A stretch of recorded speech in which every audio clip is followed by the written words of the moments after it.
Have you heard about the story of Chandra or Hindu god Som?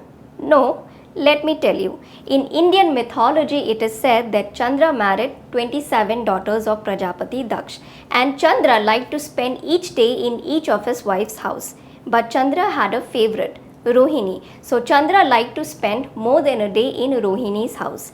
When the other wives complained about it to their father, Prajapati Daksh cursed Chandra. And in order to relieve himself from the curse, Chandra approaches Lord Shiva, who then blesses him and says that he would only experience the life of waxing and waning. But why is the story so important for us to know?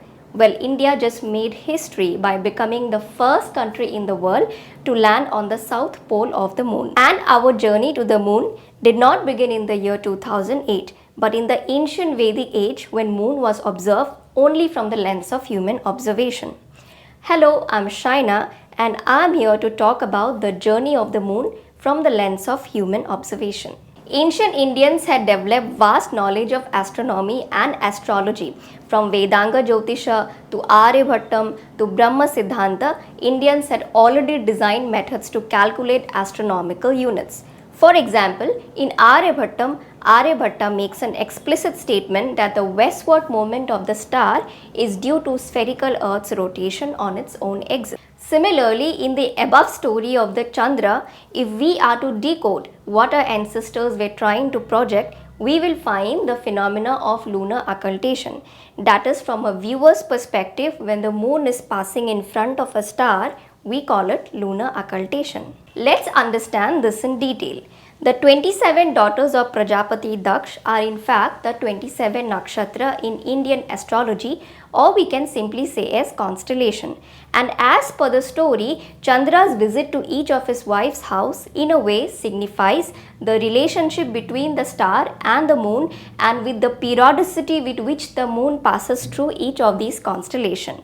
It's like the hands of the clock with which the hands of the time are passing. If we see the ecliptic line is the imaginary line with which the celestial object like sun, moon and other planets take across the sky. So some stars are between 6 degrees away from the ecliptic, some are between 4 and 6 degrees and some are less than 4 degrees away. So if a star is between 4 and 6 degrees away from the ecliptic, the principal star will experience 4-year series of occultations, and Rohini is in 5 degrees away from the ecliptic. So Chandra will have series of occultations with Rohini in the 4-year course of time. And if one calculates, one can find at least 50 occultations with Rohini, the greatest set with any nakshatra.